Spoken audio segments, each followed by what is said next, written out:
So you know the saying, before you can run, you need to learn how to walk? Well, when it comes to manga collecting, I didn't learn how to walk. I just fell a bunch of times.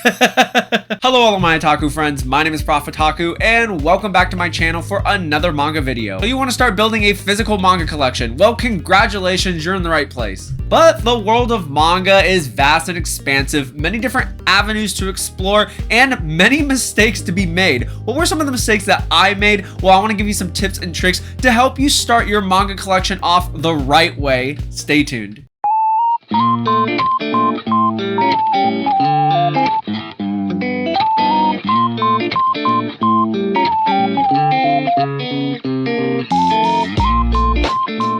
So the first tip that I have is pretty controversial and one that might start a dialogue down in the comments, and I more than welcome it. And it's that you should always start with digital manga. Never collect physically first. Now, what do I mean by this?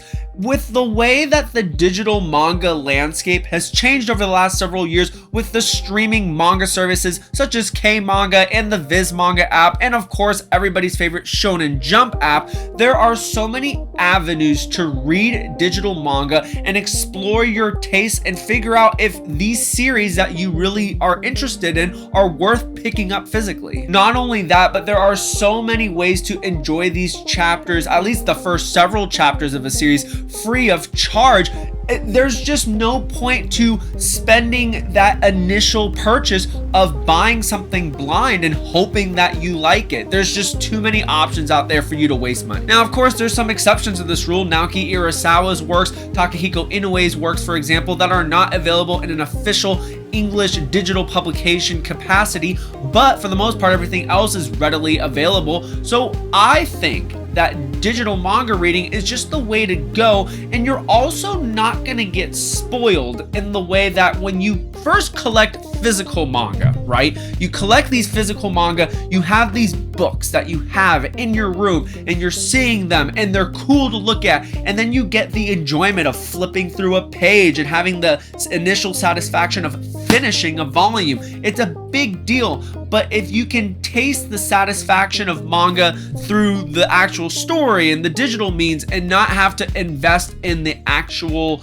aesthetic of physical manga at first, I think you're just going to save a lot of money in the long run with not having to waste so much money on different series that you may not like. So a pretty long-winded answer there. And if you had asked me 5 years ago, 4 years ago, my stance on digital manga, I would have been like, forget it. I'm not doing digital manga. I think that's just dumb. I want to see my collection. But now I am the total opposite. I never buy anything until I try it out digitally first. And I think if I had started my collection that way, I think this whole collection would be half the size. The next tip that I have, and one that I really fell into, at least when I first started manga collecting, is don't buy ex-library books unless it's out of print and very difficult to find. And there are several reasons for this. Number one, and obviously the most obvious, you're getting a lower quality. These are library copies. They've got stamps. They're usually laminated covers.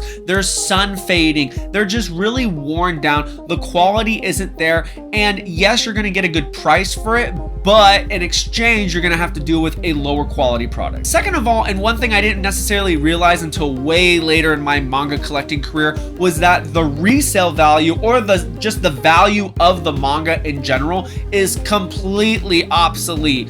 When you are looking to resell manga that is not out of print, things that are readily available, if you have a library copy of that, it is basically worthless. People are only buying that to use in projects like manga panel projects where they're putting pages on the wall or anything like that. Nobody is going to be buying a secondhand library copy just for the enjoyment, unless it's like a ridiculous price of 50 cents or $1 a volume. And lastly, with buying ex-library books, you're going to find that between buying them on these used websites and then including the shipping costs, the relative pricing of quality and price versus the quality and price of a new copy is just so close together in terms of ratio.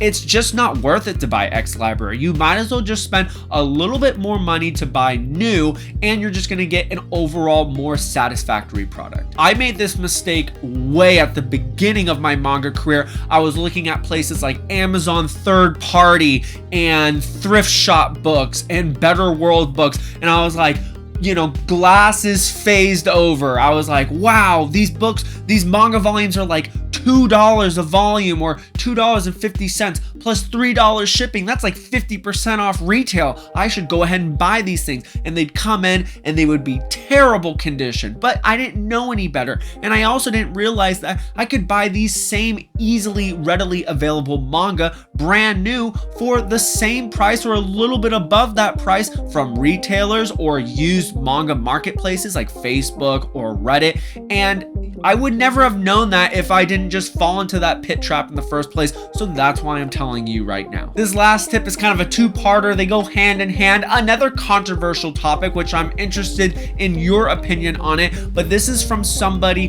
who, as a manga tuber, was buying a lot of series, new series to try out and having a large TBR of ongoing series. And what I can tell you is that looking back at my journey, I would do this all over again, and I would decrease the amount of ongoing series that I have, and I would just collect full complete volumes. And the reason why I would want to collect full complete volumes and full complete sets is because it's just a more enjoyable reading experience, in my opinion.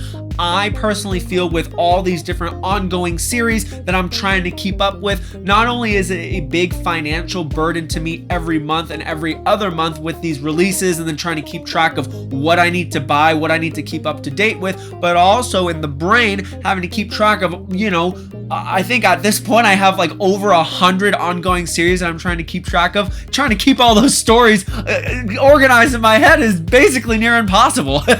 Along with that, you're going to find that you're going to be able to find better deals on if you decide to go this route of buying more complete sets, which leads me to my next thing that's kind of connected to this, which is buy in bulk. If you know that you're going to like this series and you know that you want to purchase it, then buy it in bulk. Buy it from a used marketplace like Facebook or Manga Swap on Reddit, or buy it in bulk on a big sale on one of the retailers, Barnes & Noble, Books A Million, Merry Manga Company, Crunchyroll, and then you're going to be able to get heavily discounted new and relatively lightly used manga at a phenomenal price. This is way better to the alternative of keeping up to date with a bunch of series and then you're buying new manga every month when you know if you had just waited, maybe you can get it at a steep discount later on.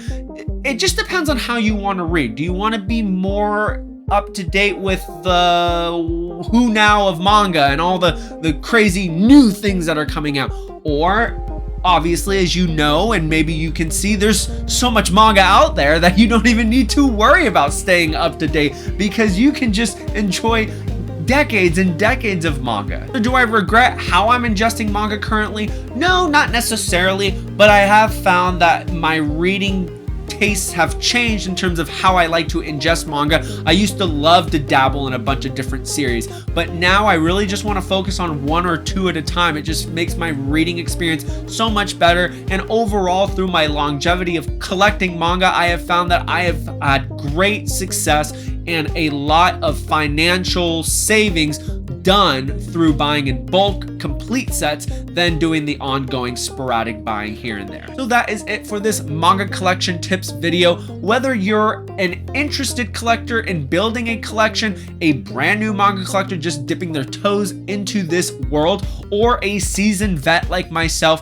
who's just interested in seeing if you had the same kind of pitfalls I did. I hope that you enjoyed the video nonetheless. These have been really interesting things for me to think about, and I am curious if you enjoyed this style of video and you'd like for me to make more kind of content based on my experience with collecting manga and some of the things that you may have questions on. And I've never necessarily talked a lot about how I've built this collection or kind of the tips and tricks and stuff like that. So this is kind of like part one.